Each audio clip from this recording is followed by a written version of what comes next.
Assalamu alaikum wa rahmatullahi wa barakatuhu. Qadirli savaqdaşlar, biz bugün bilim xumarlar darsxonasi bilan o'rinlashtirilgan ballar iman darsimizni davomlashtiramiz.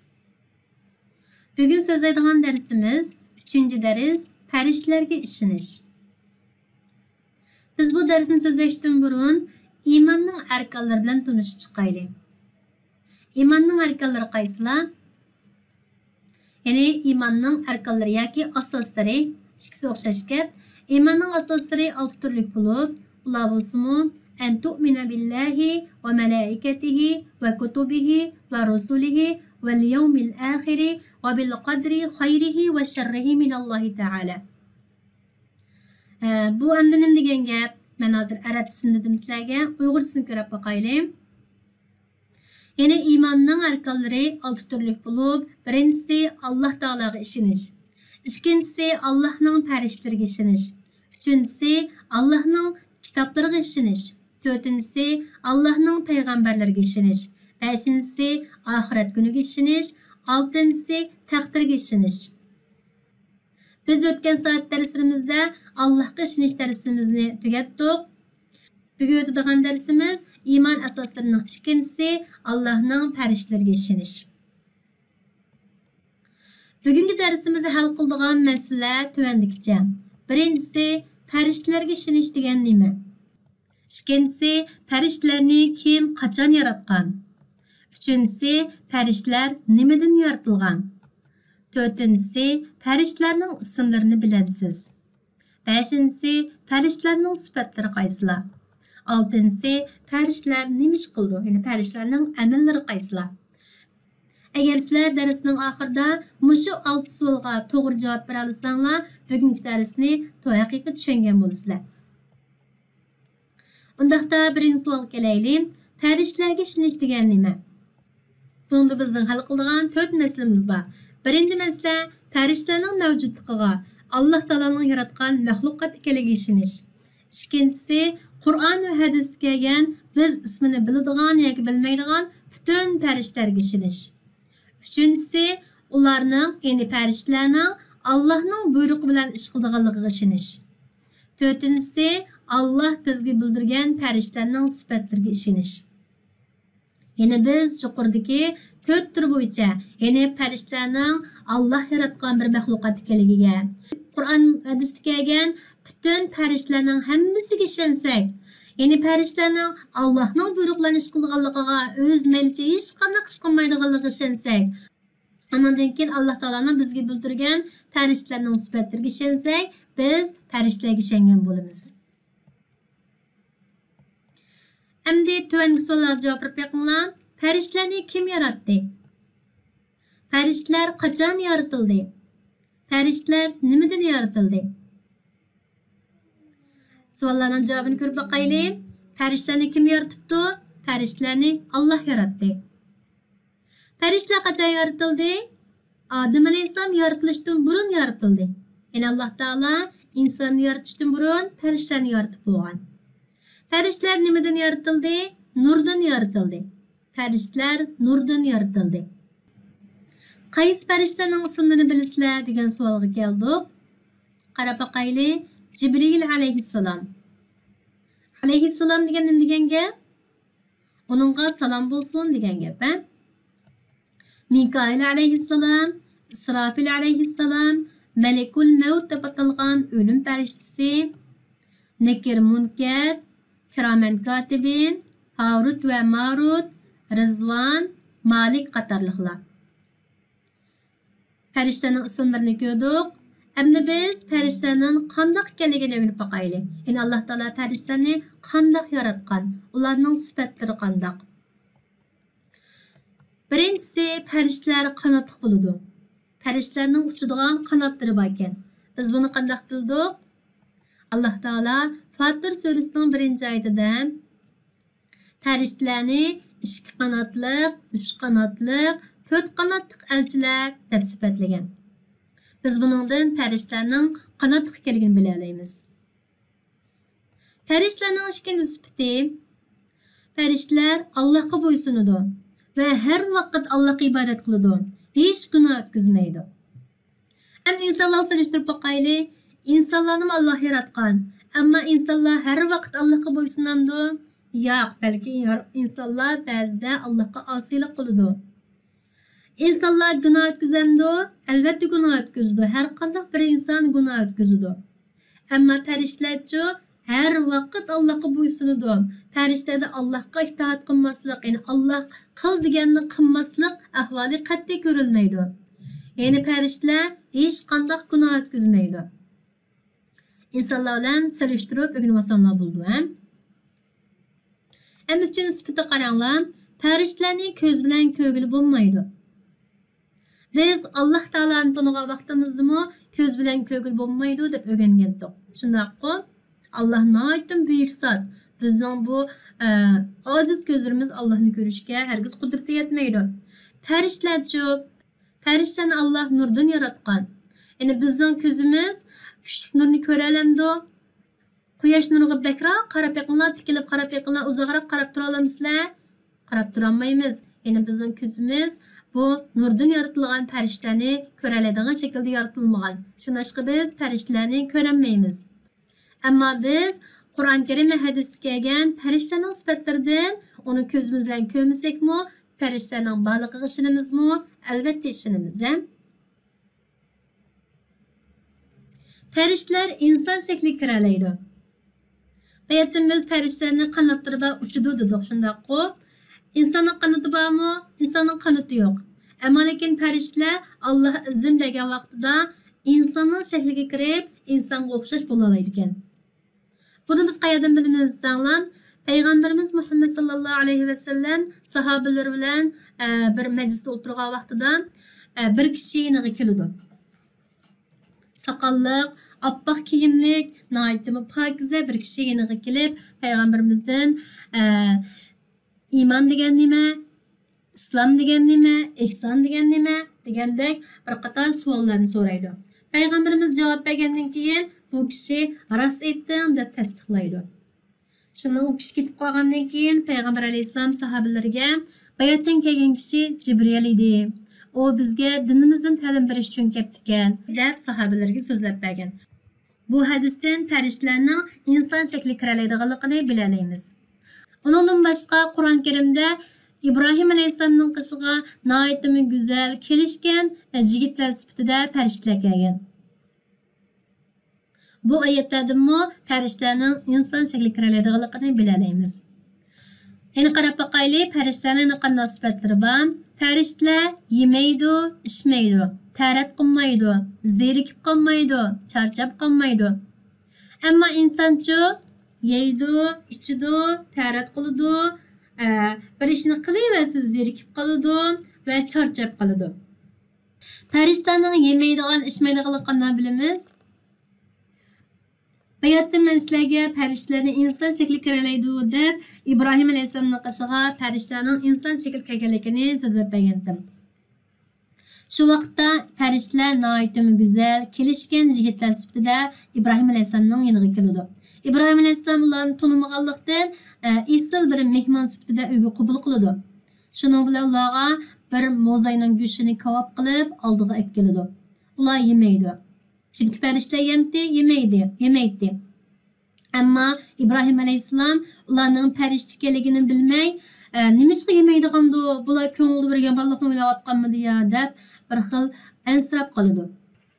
Shuning bilan bular o'zlarining Allohning farishta ekanligini va İbrahim alayhisalomga İshaq ismli bir bola bilan xushbasharat deb kelganligini so'zlab berdi. Shuning bilan İbrahim alayhisalomniki ko'ngli joyiga tushdi. Şimdi qarab boqaylik, farishtalar erkak kishi deb ayrilmaydi. Nikahlanmaydi, baliq olmaydi. İnsanlarcha dal buning aksicha. İnsanlar qiz, o'g'il deb ayriladi, hatto hayvonlar erkak kishi deb ayriladi va cho'ng bo'lgandan keyinchi oylik bo'ladi, baliq bo'ladi. Ammo farishtalar erkak kishi deb hech ayrilmaydi. Unda bo'lgandan keyin bularda bir to'y qilib, bir oila qurish bo'lamdi, bo'lmaydi. Hem balısı mı bulmaydı farishtalarning? Biz bunu aniq bilib olishimiz kerak. Endi qaranglar, farishtalarning soni nihoyat ko'p bo'lib, sonini faqat Alloh taolo biladi. Peygamberimiz Muhammed sallallahu aleyhi ve sellem osmonda har bir g'irishiyada bir farishtaning sajda qilganligidan xabar bergan. Osmon qarab yaqinlar nima degan cho'ng osmon shundaqku har bir g'irishiyada bir farishta sajda qilgan bo'lsa, farishtaning soni ko'p bo'lamdi? Albatta, nihoyatda ko'p bo'ldi. Bularning sonining qancha ekanligini faqat Alloh biladi, ha?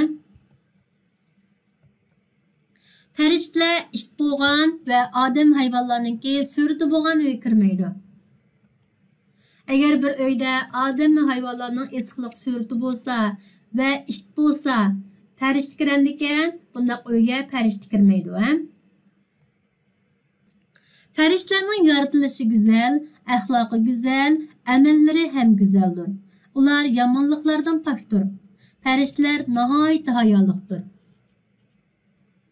Qaranglar, farishtalar nihoyat go'zal yaratilgan-ki, axloqim bek go'zal-ki, hech qanday bir yomon ish qilmaydi-ki, nihoyat bek hayoliq-ki.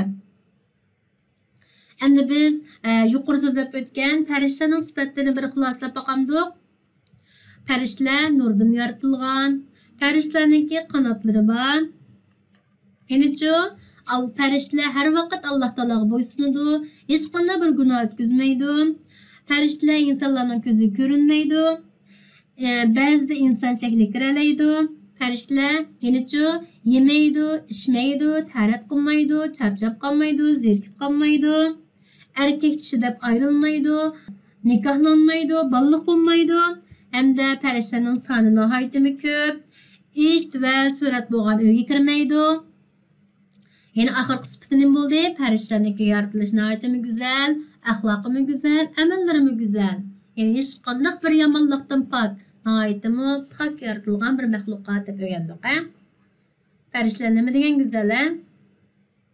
Farishtalarni yaxshi ko'rdinglarmi? Endi farishtalarning amallariga qarab boqaylik. Amallari degan qiladigan ishlari degan ma'nodagi gap, ha? Biz farishtalarning sifatlarini o'rganishdan burun Qur'on Karim va hadisda qilingan farishtalarning ismlarini so'zlab o'tgandik. Shu ism bo'yicha biz qaysi farishta qaysi ishni qiladi, ularningki amallariga qarab boqaylik, ha? Birinchisi Jibril alayhissalom.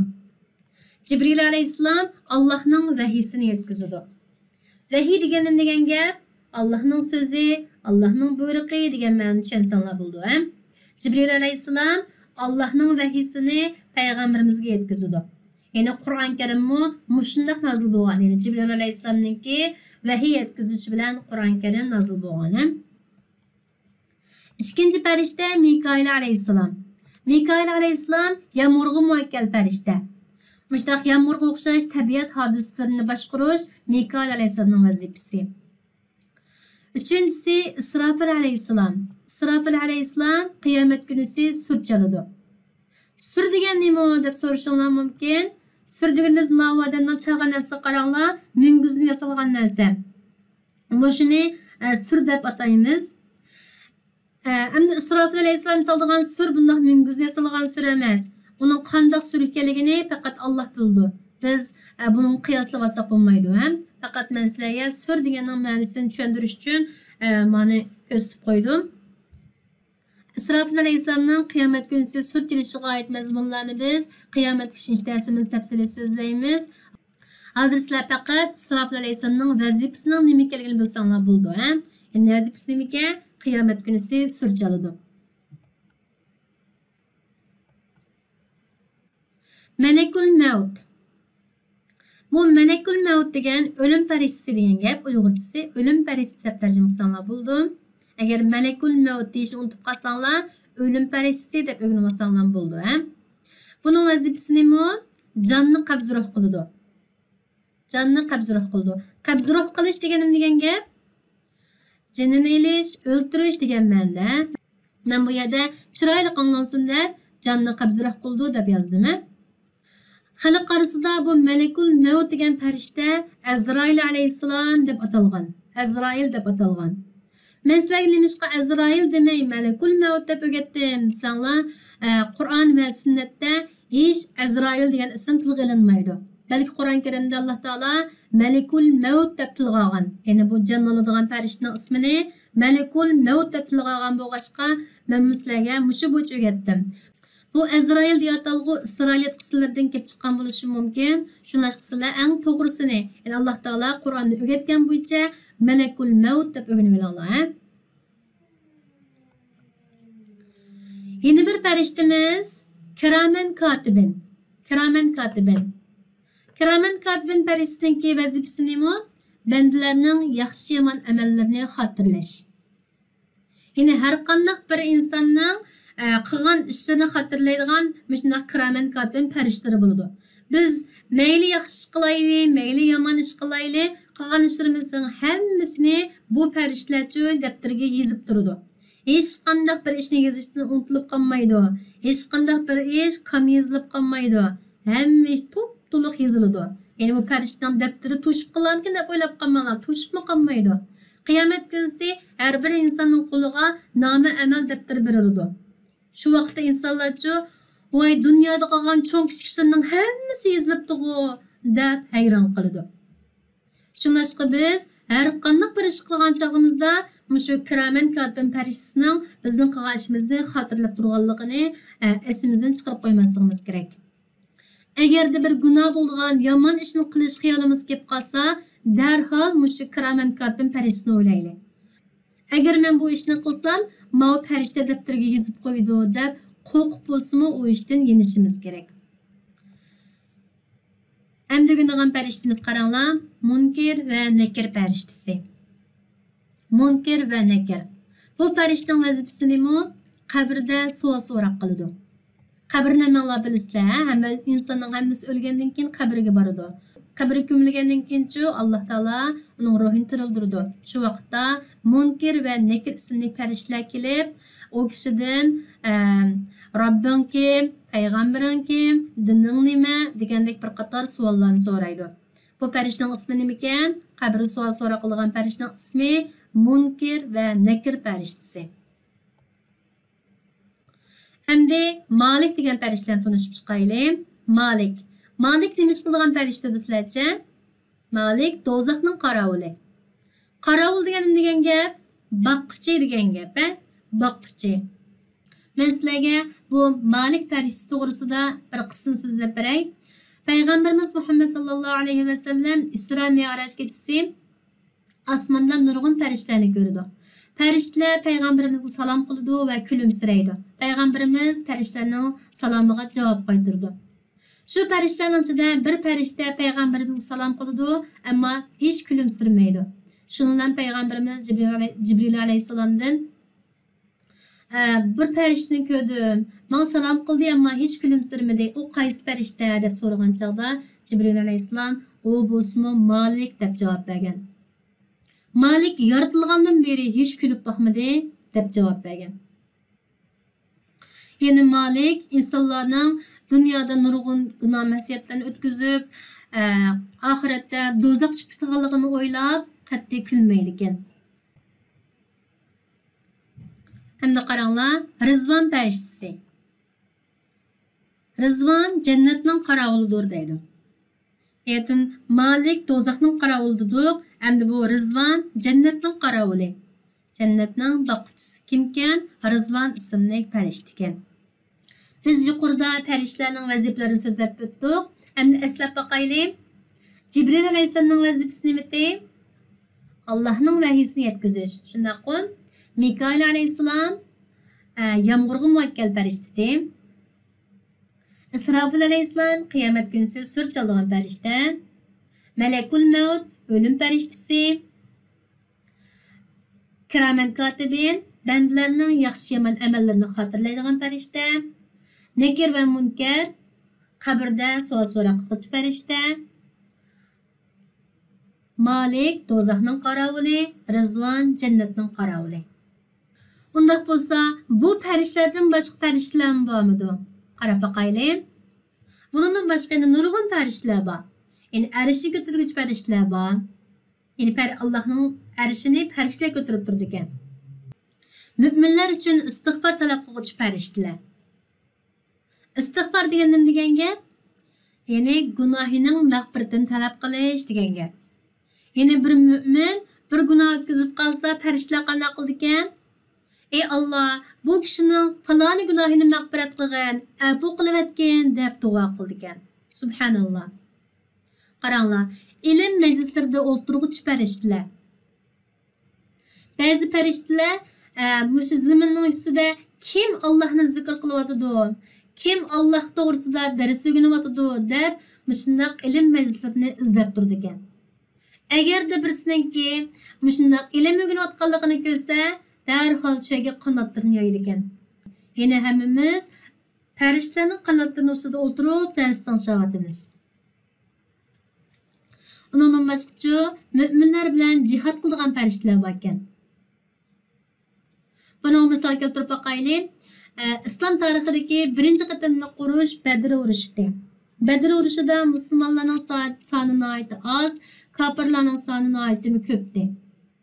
Alloh taolo bu vaqtda osmondan farishtalarni tushirib, mo'minlarga yordam qilgan. Qanchalik farishta tushgan o'sha vaqtda? 3000 farishta tushgan. Yana shunda kofirlarga qarshi mo'minlar bilan jihad qilgan farishtalar bor. Jihad degan nima degan gap? Bilmaydiganlar bo'lishinglar mumkin. Jihad degan Alloh yo'lida urush qilish degan gap. Bundan boshqa yana solih kishilarning jinoyatida qatnashadigan farishtalar bor ekan. Mo'minlarni qo'g'dug'uchi, yordam qiluvchi farishtalar bor ekan.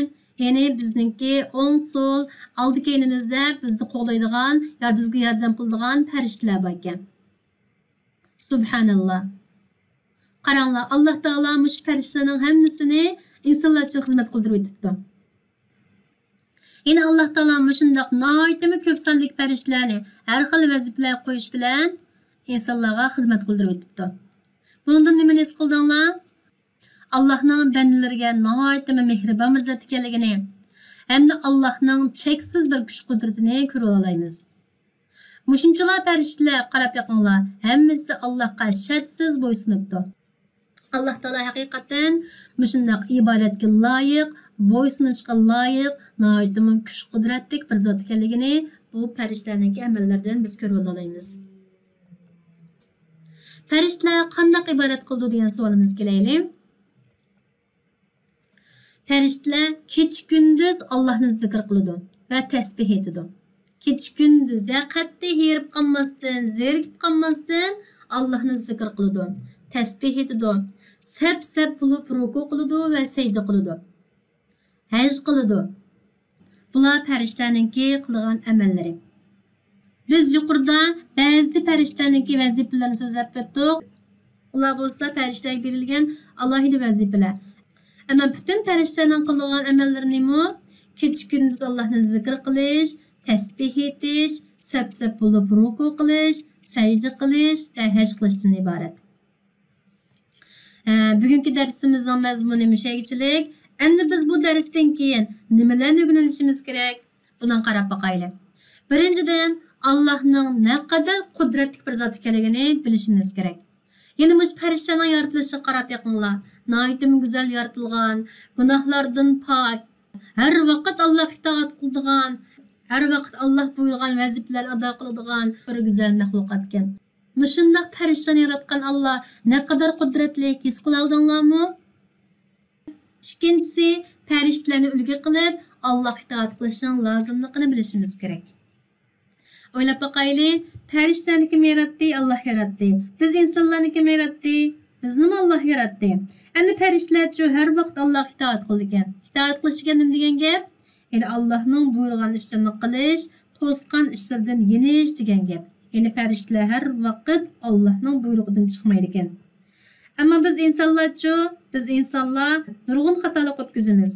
Biz farishtalardek gunoh o'tkazmaydigan maxluqot emas. İnsanlar gunoh o'tkazadi. Ammo lekin bizmi mush farishtalardek o'zimizning Robbi bo'lgan Allohni tanib, Allohga itoat qilishning lozimligini bilib olishimiz kerak. Ya'ni Alloh meni yaratibdi. Alloh menga shunday rizqlarni beribdi. Farishtalarni men uchun xizmat qildiribdi. Farishtalar o'zining ilohiy Robbi uchun shunday itoat qildi ekan, menmi itoat qilay deb his qila olishimiz kerak. Uchinchidan, Alloh farishtalarni insonlar uchun xizmat qilganligi uchun shukr qilishimiz kerak. Ya'ni farishtalarning vazifalarini o'rgandik. Farishtalarning ko'pincha insonlar uchun xizmat qildi ekan. Bunun için biz Allah'a şükür etişimiz gerek. Şükür etişken degan gap, rahmet etiş degan gap. Allah'a rahmet etişimiz gerek. Ey Allah, muşu pak perişteni biz için hizmet kıldırıptılar. Sizlerge rahmet etimiz deb Allah'a şükürümüzni bildirişimiz gerek. Şununla bugünkü dersimizden ahırlaştı. Allah hamala menfaatli qilib bersin. Kelar saat görüşelim ve ahiru da'vana enilhamdülillahi rabbil alamin.